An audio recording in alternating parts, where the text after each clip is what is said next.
감사합니다. 오늘 주시는 주님 말씀은 시편 127편입니다. 시편 127편 1절과 2절 말씀.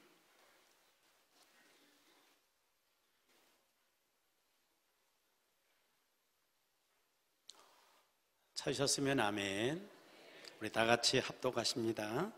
여호와께서 집을 세우지 아니하시면 세우는 자의 수고가 헛되며 여호와께서 성을 지키지 아니하시면 파수꾼의 깨어 있음이 헛되도다. 너희가 일찍 일어나고 늦게 누우며 수고의 떡을 먹음이 헛되도다. 그러므로 여호와께서 그의 사랑하시는 자에게는 잠을 주시는도다. 아멘. 할렐루야. 주의 평화를 우리 민족과 우리 삶 가운데 내려주시기를 원합니다. 오늘 또 재밌는 이야기로 말씀을 시작하겠습니다.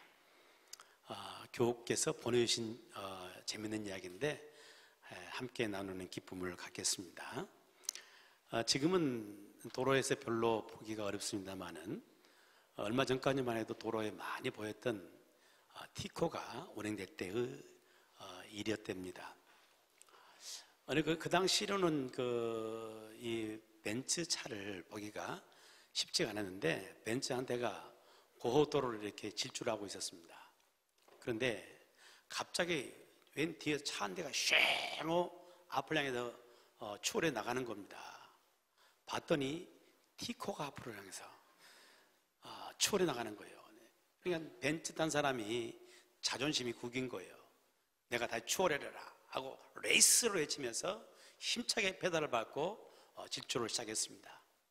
근데 아무리 페달을 밟아도 그 티코를 따라잡을 수가 없는 거예요. 아니 도대체 이 티코는 어떻게 개조한 차길래 이렇게 빠르다냐 하면서 이렇게 궁금증을 가지고 막 쫓아가는데 결국은 잡았습니다. 어쩌면 톨게이트에서 멈추니까 거의 잡은 거예요. 그래가지고 궁금해서 그 차 기사를 향해서 가는 겁니다. 그러더니 그 기사가 밖으로 나오면서 뭐라고 한마디를 투덜거리면서 이야기를 하는데 그 말을 듣고는 뒤로 쓰러지고 말았대요. 뭐라고 하면서 나오냐면은 에이씨 되게 바람도 세게 부네. 아직 잘 감이 안 오시는 분 계시고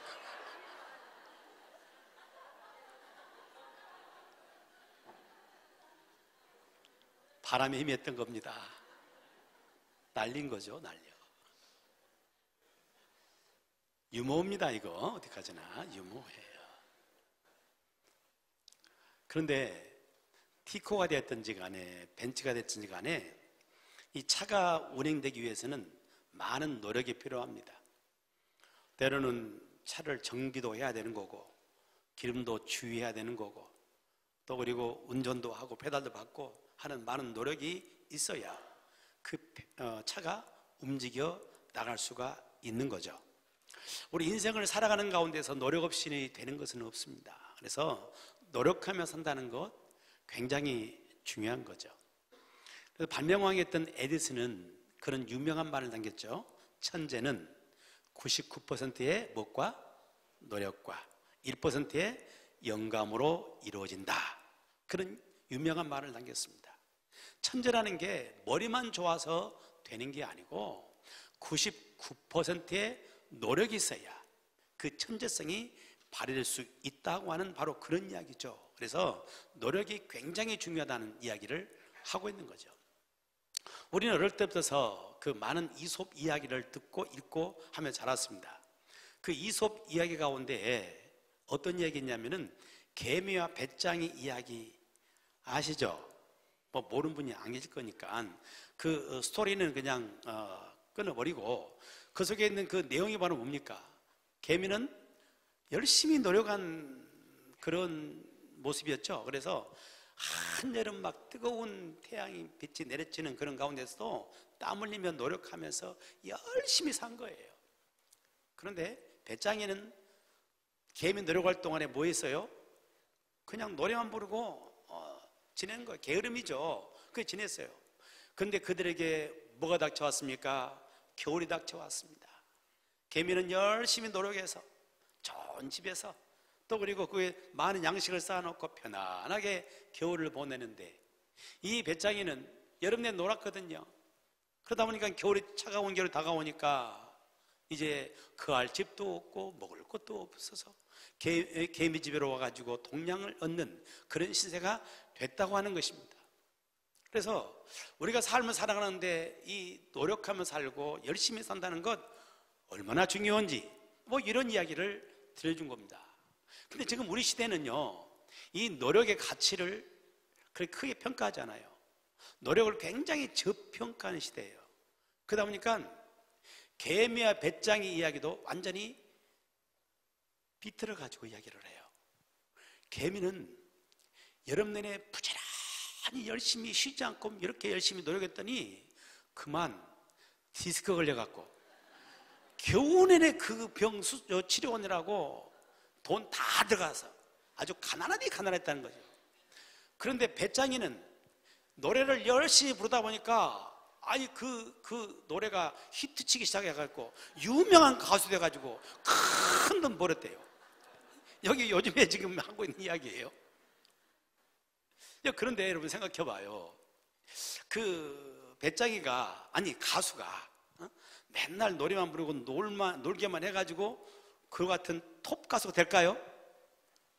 그 세계도 얼마나 많은 노력이 필요한지 몰라. 우리가 말하는 인기 가수들, 아이돌 이런 사람들이 피눈물 나는 노력이 있어야만이 그 자리에 올라서잖아요. 그러니까 인생의 삶을 살아가는 데서 노력 없이 되지 않는다는 이야기입니다. 노력이 굉장히 중요하다는 거죠. 방금 기도하는 가운데도 남북 정상회담에 대한 이야기도 함께 기도했습니다만은 이 남북 정상이 서로 만나가지고 서로 대화하고 서로 이렇게 이야기 나누는 것, 이것도 얼마나 중요한 노력인지 모릅니다. 이런 노력이 필요하잖아요. 일각에서는 남북 정상회담을 완전히 부정적으로 보기도 하죠. 그동안 그 경제 제재를 통해 가지고 이 북한 정권이 항복할 수밖에 없는 상황까지 갔는데 왜 지금 풀어주냐? 이렇게 생각하는 이런 부류도 있긴 해요. 그러나 만약에 정상 간에 서로 만남의 노력도 없고 대화의 노력도 없게 되면 결국은 남과 북은 어떻게 되겠어요? 결국은 전쟁으로 갈 수밖에 없는 거예요. 피 터지게 전쟁에 싸워가지고 한쪽이 깨져야 그래 통일을 이루든지 뭘 이루든지 할 수 있잖아요. 그러나 서로 만나서 대화하고 서로 만나면 노력을 하고 이런 노력을 하는 가운데 점점 마음도 가까워지게 되는 거고 뭔가 평안한 가운데 통일을 이룰 수 있는 그런 기초를 놓아갈 줄로 믿습니다. 세상의 모든 이치가 노력 없이 되는 것이 없다 그 말이에요, 여러분. 그래서 저와 여러분의 살아가는 삶에도 내게 주어진 삶 가운데서 열심히 노력하고 열심히 땀 흘리고 그렇게 살아갈 수 있기를 축복합니다. 오늘 주신 본문의 말씀에도 보게 되면 여러 가지 사람들이 가지고 있는 노력들에 대해서 말씀을 하고 있습니다. 많은 사람들이 자기 집을 세우기 위해서 얼마나 많은 노력을 하는지 몰라요. 집을 세우기 위해서. 집은 가정을 말하는 거죠. 내 가정을 복된 가정, 내 가정은 더 아름다운 가정을 만들어가기 위해서 노력하면서 합니다. 제가 결혼 주례를 참 많이 합니다만은 결혼 주례할 때 많이 인용하는 그 이야기가 화초 이야기입니다. 요즘 도시 아파트에 삶을 살다 보니까 아파트가 너무 산만하잖아요. 그래서 그 아파트의 거실에다가 화초를 이렇게 많이 키우잖아요. 그런데 어떤 집은 화초는 사놓기는 사놓는데 사놓고 금방 죽여버린 집이 있고, 하여튼 웃으신 분은 좀 뭔가 있어요 지금 그 집에. 어떤 집은 화초를 사놓고 잘 갖고 가지고 꽃도 피고 열매도 맺고 막 이런 가정도 있어요. 차이가 바로 뭐예요? 어떤 집은 화초를 이렇게 삼아놓고 절대로 노력하지 않아. 그러니 그 화초가 잘 자랄 수가 없고, 어떤 집은 화초 사놓고 열심히 노력합니다. 물도 주고 거름도 주고 분갈이도 하고 열심히 노력하면 가꿉니다. 그러니까 거기가 화초가 잘 자란 겁니다. 가정도 마찬가지라는 이야기죠. 가정도 결혼만 딱 해놓고 노력 없으면은 가정 될 수가 없어요. 행복할 수가 없어요. 행복한 가정을 위해서 열심히 노력할 때, 그럴 때 그 가정이 행복해진다는 이야기입니다. 지금 결혼 줄여서 한 거예요, 여러분. 행복해지려면, 여러분 가정이 행복해지려면 노력하세요. 아멘. 어떤 사람들을 또한 내가 살고 있는 성, 내가 살고 있는 이 나라가 잘 되기 위해서 얼마나 많은 노력한지 모릅니다. 지금도 우리가 이와 같이 편안하게 예배하고 우리의 삶을 살아갈 수 있는 것은 우리 젊은 사람들이 국방의 의무를 감당하면서 그들이 자지도 못하고 자기 하고 싶은 것도 하지 않으면서 국방을 지켜나가기 때문에 그 노력이 있으니까 우리가 지금 편안한 가운데 일상의 삶을 살고 예배 드릴 수 있는 거잖아요. 그런 노력이 있어야 한다는 얘기죠. 어떤 사람들은 자기의 어떤 이 꿈을 이루기 위해서 일찍 일어나고 늦게 누우면서 열심히 살아가요. 특별히 학생들 얼마나 오면 짠한지 몰라. 여러분들이 잘잠을 못 자고 아침에 일찍 일어나고 밤늦게까지 공부하고 자기의 꿈을 이뤄보기 위해서 얼마나 많은 노력을 하는지 몰라요. 이 노력한단 말이죠. 그런데 노력으로만 되는 것이냐, 인생이라는 게 노력으로만 되냐 그 말이에요. 인생의 삶이라는 것이 노력으로만 안 된다는 거예요. 어떤 노력은 헛된 수고로 끝나버리는 경우가 많다는 겁니다. 왜 우리 삶을 살아가는 가운데 눈물이 있고 한숨이 있습니까?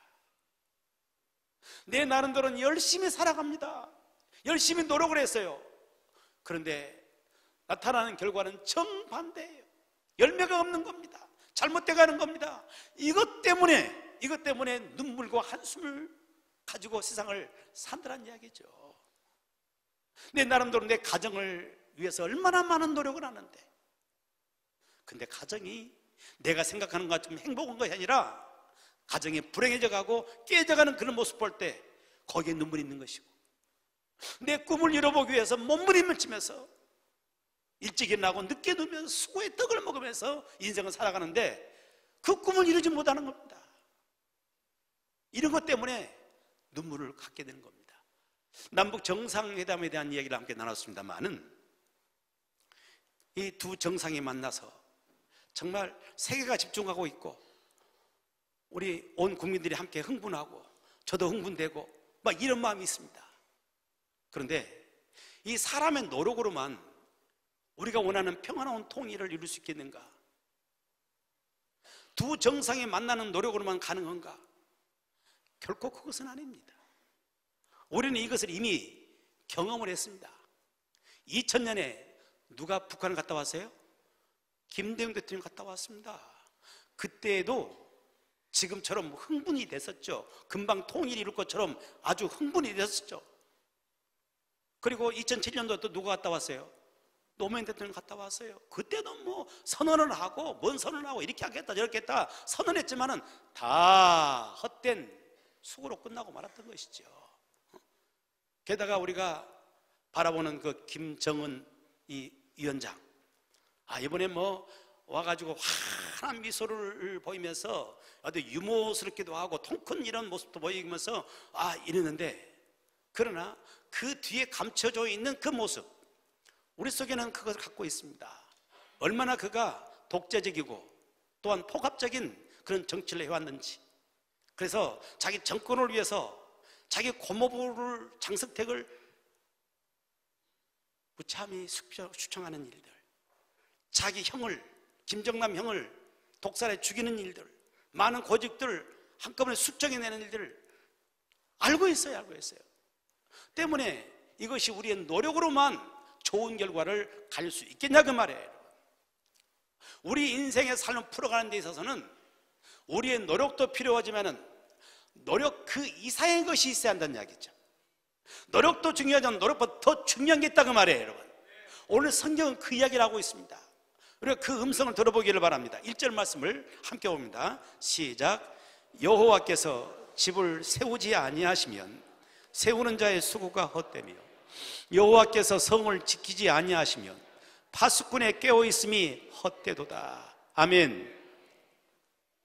우리가 집을 세우려고 몸부림을 쳐요. 그런데 여호와께서 집을 세우지 아니하시면 세우는 자의 수고가 헛될 수밖에 없단 말이에요. 아무리 열심히 노력하고 그런다 할지라도 여호와께서 도와주지 않는다면 그 수고가 헛될 수밖에 없다는 겁니다. 여호와께서 성을 지키지 아니하시면, 우리가 살고 있는 도시를 지키고 이 나라를 지키려고 몸부림을 치며 노력하며 산다 할지라도 여호와께서 도와주지 않으면 그 수고가 다 헛될 수 있다는 겁니다. 어떤 사람들이 자기의 꿈을 위해서 일찍 일어나고 늦게 누우면서 온갖 노력을 다하지만은 여호와께서 도우시지 않는다면 그 노력이 헛될 수 있다는 사실입니다. 그러니까 노력이 굉장히 중요합니다. 근데 노력 이상의 더 중요한 것은 바로 뭐냐? 하나님의 도우심입니다. 하나님의 도우심이 저와 여러분 인생 가운데 함께하기를 주의 이름으로 축복합니다.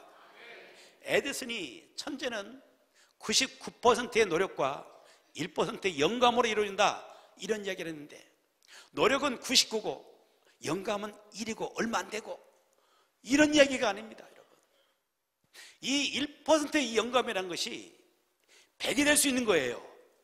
100이 될 수 있는 거예요. 생각해봐요. 사람은 저마다 자신의 노력을 하면 삽니다. 99의 노력을 다 하는 겁니다. 사람들이 가다 거기에 다 멈추는 거예요. 거기에서 그 한계점에 멈추는 겁니다. 이 99를 뚫고 나갈 수 있는 것이 하나님의 도우심이에요.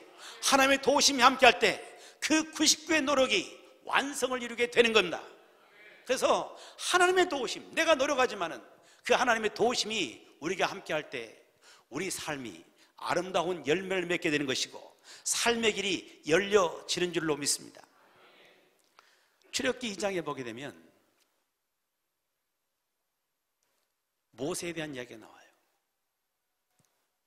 이 모세가 세상에 태어날 때는 참 암울한 시대의 세상에 태어났습니다. 당시에 이 이스라엘은 애굽의 종살이라고 했었는데, 이스라엘 백성들이 기하급수적으로 늘어나니까 애굽의 바로 왕이 명령을 내리죠. 아이를 낳으면 사나이는 전부 죽여라는 명령을 내립니다. 이스라엘 가정들마다 눈물의 한숨의 고통이었습니다. 아이를 낳으면 그 사랑스러운 그 아이를 부모가 죽여야 돼요. 이런 비극적인 일들이 가정들마다 일어나고 있는 겁니다. 그런 가운데 모세가 태어났습니다. 모세의 부모도 모세를 죽여야만 돼요. 그럼 모든 식구가 다 죽습니다. 그런데 어떻게 해서든지 이 아이를 살려보자, 그런 마음을 가지고 아이를 살리기 위해서 온갖 노력을 다합니다. 그래서 집안 가운데 가장 비밀한 장소를 선택해가지고 그 아이를 거기다 숨겨두고, 아이 울음소리가 밖으로 나가지 않도록 이불과 여러 가지 곳으로 이렇게 막아가지고 소리가 새어나가지 않도록 아이를 숨겨서 길러가는 겁니다. 노력하고 또 노력하고 아이를 살려보려고 몸부림을 쳐요. 근데 한계 상황이 옵니다. 노력했지만 한계 상황이 와요. 3개월이 지나니까 더 이상 아이를 숨길 수가 없어요. 왜? 울음소리가 너무 우렁차게 나게 되면요, 울음소리 밖으로 나게 되면 그 온 집안이 죽습니다. 그래서 결국은 할 수 없어 마지막 최후의 노력을 하는데, 갈대 상자를 만들어 가지고 안팎으로 역청과 나무친을 칠해서 물이 새지 않도록 만들죠. 아이를 담습니다. 그리고 아이를 나일강에다 갈대밭속에다 띄워놓습니다. 이 마지막 이 부모의 소원이 바로 뭐겠습니까? 마음씨 좋은 어떤 사람 만나가지고 이 불쌍한 이 아이 잘 자랐으면 좋겠다, 오직 이 마음이잖아요. 근데 거기에 누가 나타나요? 마음씨 좋은 어떤 분이 나타난 것이 아니라 바로의 딸이 거기에 나타난답니다. 이거 끝난 거예요. 이제는 끝난 거예요. 그 노력도 숲으로 가는 겁니다. 바로가 누굽니까? 이스라엘 백성들을 이 아이는 남자애는 다 죽여라고 명령한 사람 아닙니까? 그가 나타난 겁니다. 이제는 죽었다 싶었는데 여기에 하나님의 도우심이 함께합니다. 이 바로의 공주가 그 갈대 상자를 뚜껑을 열고 보니까 아이가 울고 있거든요. 히브리 아이인 것을 압니다. 알매도 불구하고 그의 마음속에 이 아이를 향한 불쌍히 여기는 마음이 생겨져요. 그래서 이 아이를 내가 데려다가 내 아이로 삼겠다. 그리고 이 아이를 데려가서 바로의 궁궐에서 자라도록 만들어 가더란 이야기입니다. 여러분, 사람이 노력해야 돼요. 노력이 필요합니다. 그런데 그 위에 하나님의 도우심이 있어야만 되는 거예요. 사람의 노력에는 한계가 있는 겁니다. 그 한계를 극복할 수 있는 것은 하나님의 도우심이에요. 그 도우심이 함께하는 저와 여러분의 삶이 되기를 축복합니다. 어떤 사람들은 내 나름대로 열심히 인생을 살아서 성공했고 내가 잘 살았다라고 이렇게 스스로 자평하는 사람들이 있습니다. 그러나 아무리 내 스스로 성공했고 다른 사람이 그걸 성공한 자라고 말할지 모르지만은 하나님의 도우심이 없으면 그 인생은 헛산 겁니다. 누가복음 12장에 보게 되면 한 부자에 대한 이야기가 나옵니다. 이 부자는 참 유력한 사람입니다. 열심히 노력한 사람입니다. 그래가지고 당시에 돈도 많이 벌고 농토도 굉장히 넓혔습니다. 그의 농사를 짓는데 부지런히 농사를 짓고 지혜롭게 농사를 지니까 풍년을 맞았어요. 그래서 그 모든 곡식들을 이제 쌓으려고 하는데 창고가 부족해. 창고를 다 헐고 더 넓게 지고 이제 더 많은 걸 소유하는 이런 이 부를 누리면서 이제는 내 영혼아 먹고 마시고 즐거워하면서 그렇게 살아가자. 내 인생은 잘 살았어. 성공했어. 라고 하는 그 순간에 하나님의 음성이 들려옵니다.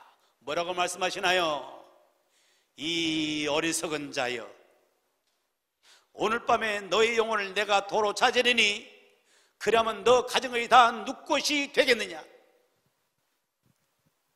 스스로 노력을 해서 뭔가를 이뤘습니다. 성공에다 자평을 해요. 다른 사람은 부러워하는 그런 삶을 살았어요. 그러나 하나님이 도우시지 않는다면, 하나님이 인정하지 않는다면 그 모든 인생은 헛것입니다. 어리석은 인생이 되고 마는 겁니다. 그에게 남아있는 건 뭐겠습니까? 그에게 남아있는 것은 영원한 심판일 수밖에 없는 것이고 영원한 저주일 수밖에 없는 그 인생이 되고 말지 않습니까? 여러분, 우리 정말 중요한 것은 나의 노력도 중요하지만 더 중요한 것은 하나님의 도우심이요 하나님의 인정하심이 더욱 중요한 줄로 믿습니다. 저와 여러분의 삶이 주의 도우심이 있는 그런 삶을 살아가기를 축복합니다. 주님이 도우시면 진토에서도 꽃이 피는 겁니다. 주님이 도우시면 낙심하는 자리에서도 일어서는 거예요. 여러분, 주님이 도우시면 되는 겁니다.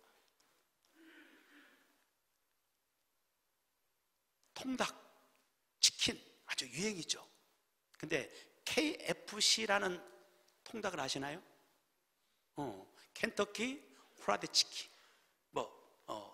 나 그 선전한 건 아니에요. 간증하는 건데 그 앞에 보면은 그 집 앞에 보면은 항상 뭐가 있던가요?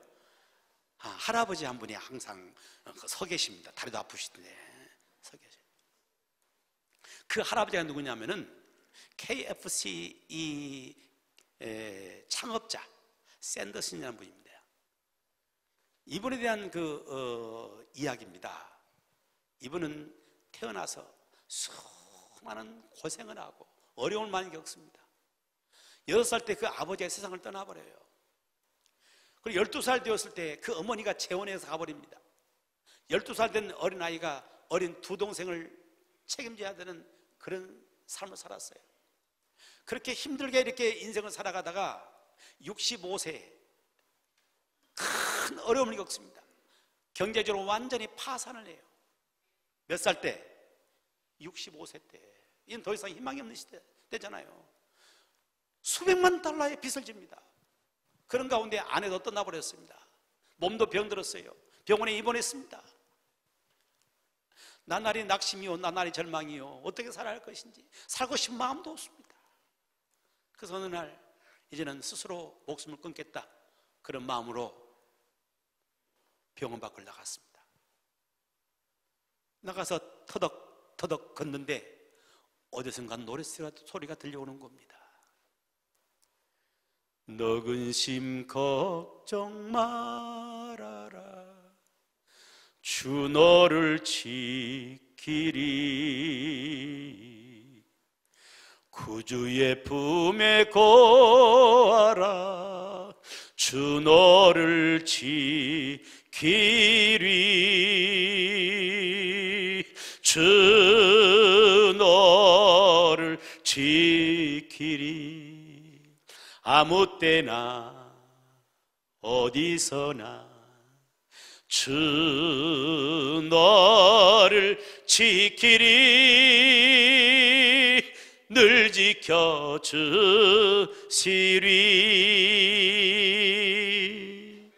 아멘. 찬송의 소리였습니다. 그 찬송의 소리에 이끌려서 이렇게 가보니까 바로 교회가 있었습니다. 교회당 안에 한 나이 드신 할머님이 기도하면서 찬송을 부르고 있는 겁니다. 그 순간 하나님의 임재하심이 그 속에 임하게 되는 것이고, 그 마음속에 뭉클한 그런 가운데 그 바닥에 무릎을 꿇습니다. 엎드려 통회하면서 통곡하면서 우는 거예요. 울면서 회개하며 기도하는 그런 가운데 주님의 임재를 느끼는 겁니다. 그런 가운데 죽고 싶었던 그런 마음, 낙심과 절망했던 그런 마음 속에 평강이 찾아오게 되는 것이고, 뭔가 살고 싶은 이런 의욕이 생기게 되는 것이고, 힘이 느껴지기 시작합니다. 그래서 내가 무엇을 하면 살 수 있을 것인가? 기도하는 가운데 돈은 없지요. 그래서 할 수 있는 것, 쓰레기를 수거하는 일을 합니다. 쓰레기 수거하는 그런 가운데 생긴 그 돈을 가지고 통닭집을 차린 겁니다. 그런데 그 통닭집이 우리가 시쳇말로 대박이 난 거예요. 대박이 나. 그래서 또 프랜차이즈가 생기고 또 지점이 생겨지면서 세계적인 기업이 되고 엄청난 돈을 벌어요. 그가 90세 1980년에 세상을 떠나거든요. 떠나는 그날까지 주님의 복음을 위해서 헌신하면서 남은 인생을 살게 됩니다. 여러분, 하나님이 도우시면 돼요. 낙심과 절망의 자리에도 하나님이 도우시면 되는 거예요. 하나님 도우시면 임하게 되면 그 자리에서 다시 일어나게 되는 겁니다.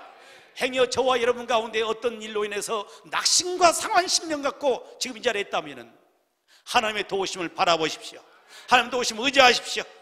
하나님의 도우심으로 다시 일어서는 그런 삶을 살기를 축복합니다. 내가 산을 향하여 눈을 늘리라. 나의 도움이 어디서 올까? 나의 도움이 천지를 지으신 여호와에게서로다. 하나님 우리를 도우십니다. 그 하나님 도우심이 함께하는 복된 삶을 살아가는 저와 여러분들이 되기를 축원합니다. 하나님이 나를 도우십니다. 이 도우심으로 살아가는 사람들은 어떤 삶을 살아가는가? 바로 그런 사람들은 하나님 앞에 겸손한 자세로 삶을 사는 거예요. 모든 것이 내 노력으로만 되지 않는다는 것을 알기 때문에, 나에게는 하나님의 도움이 절실히 필요한 줄 알기 때문에 그 하나님 앞에 늘 겸손한 자세로 삶을 사는 겁니다. 여러분, 이 겸손하게 산다는 것이 얼마나 중요한지 우리는 두 눈으로 똑똑히 보면서 느끼며 지고 있습니다. 우리나라의 대기업입니다. 세계적인 기업입니다. 그 엄청난 기업을 이루기 위해서 또 그 회장은 얼마나 많은 노력을 했겠습니까? 그런데 그 모든 것을 이루어 놓고 보니 이 모든 것이 내가 이룬 것이냐 생각이 들면서 교만하기 시작한 겁니다. 그래서 온갖 직원들에게 온갖 갑질을 다 해요. 그것들이 이제 만천하에 드러나기 시작해요. 사람이 교만해지니까 그 직원들도 인정하지 않는 거예요. 그 모든 것들이 다 직원들이 막 신상 털기나 돼가지고 누가 그런 표현 되면 탈곡이 털듯이 들어갔고 이렇게 다 드러내니까 부끄러워 볼 수가 없는 그런 모습이 되고 말잖아요. 국민들도 그 모습 바라보면서 저들을 인정하지는 않습니다. 등을 돌리고 있는 거예요. 사람이 겸손한지 못하고 교만하면 모든 거리가 끝나는 겁니다. 하나님 앞에 그러는데 하나님 앞에는 오직 하겠습니까? 하나님 앞에 우리는 더욱 겸손한 자세를 갖고 삶을 살아야 할 줄로 믿습니다. 야고보서 4장에서 말씀하는 것처럼 하나님은 교만한 자를 물리치시고 겸손한 자에게 은혜를 주시느니라 그랬습니다. 교만한 자를 물리치세요. 교만하면 하나님과 거리가 끝나는 겁니다. 겸손한 사람에게 하나님은 은혜를 주시고 그를 도우시는 것이에요. 내가 이루는 이 모든 것들, 내가 이뤘다 생각하며 살아가는 것은 교만한 겁니다. 그러나 하나님이 도우시지 않으면 내가 이룰 수 있는 것은 아무것도 없음을 고백하는 사람들, 겸손한 사람들이에요. 바로 그런 사람들이 하나님 도우심 속에서 삶을 살아가게 되는 줄로 믿습니다. 다니엘서 5장에 보게 되면 벨사살 왕이라는 왕이 나옵니다. 이 사람은 대단한 분이죠. 바벨론 대제국을 이룬 사람이죠. 그가 중동 지방을 전부 다 점령을 합니다. 아프리카까지 영역을 넓혀가는 거예요. 바벨론 대제국을 이룬 사람입니다. 이렇게 큰 제국을 이루다 보니까 그 마음속에 교만한 마음이 들어온 겁니다. 내가 다 이루었어. 하나님도 무신합니다. 그래서 그 선대 왕인 느부갓네살 왕 때 예루살렘에서 빼앗아 왔던 성전 기물들이 있어요. 성전의 그릇을 가지고 자기들을 술 먹고 연애하는 거기에 술잔으로 씁니다. 얼마나 교만한 노릇인지 몰라요. 술이 거나게 취했는데 술이 바짝 깨는 일이 생깁니다. 어떤 일이 생겼어요? 갑자기 손 하나가 손가락이 나오는 겁니다. 벽에다 글을 쓰기 시작하는 거예요. 얼마나 기겁을 했겠어요. 근데 그 글씨가 뭐라고 써있어요? 메네 메네 데겔 우바라신. 무슨 뜻이에요? 왕이 하나님 앞에 부족함에 보여서 이 나라는 나눠질 것이고 이 나라는 끝장난다는 바로 그런 내용이었어요. 그 말 그대로 바벨론은 거기서 종지부를 찍습니다. 그리고 메대 나라인 다요 왕이 그 다음을 이어가게 되는 그런 이야기를 성경은 담고 있습니다. 역사적인 사실인 것이죠. 교만하면 하나님과 거리는 끝나는 겁니다. 겸손한 자에게 은혜를 주신 것이고 겸손한 자를 하나님이 도우시는 것입니다. 우리는 하나님 도우심 없이는 살 수 없어요. 늘 주님의 도우심을 인정하고 그분 앞에 겸손히 무릎을 꿇고 그분을 인정하며 살아갈 수 있는 저와 여러분 삶이 되기를 축복합니다. 영국의 시인이었던 존 나이언이라는 분이 계십니다. 이분이 어떤 말을 했냐 하면은 좋은 향기 나는 향수는 작은 그릇에 담긴다는 그런 말을 했습니다. 향수를 잘 아신 분들은 그 말이 무슨 말인지 알 거예요. 아주 고급 향수, 좋은 향이 나는 향수, 이런 향수일수록 귀하니까 작은 용기에 담긴대요. 저도 향수를 가끔 씁니다만 제 향수는 커, 엄청 커. 그러니까 저는 고급은 아닌 것 같아요. 근데 이 작은 병에 담길수록 아주 고급 향기를 낸다는 거예요. 인생을 살아가는 가운데 하나님의 도우심으로 귀한 향기를 바라는 삶을 살기를 축복합니다. 우리 삶이 귀하고 귀한 향기를 낼수록 더 우리는 겸손한 작은 용기에 담겨서 하나님 앞에 겸손한 자세로 살아갈 때, 그럴 때 하나님의 도우심으로 좋은 향기를 바랄 수 있는 삶을 살게 될 줄로 믿습니다. 우리 인생을 살아가는데 내 노력도 필요해요. 그러나 노력만으로는 안 되는 겁니다. 한계점에 부딪히는 거예요. 그 한계점을 하나님의 도우심으로 뚫어낼 수 있는 삶을 살기를 축복하고 늘 하나님 앞에 겸손하게 하나님을 인정하며 살아갈 수 있는 저와 여러분 되기를 주님의 이름으로 축원합니다.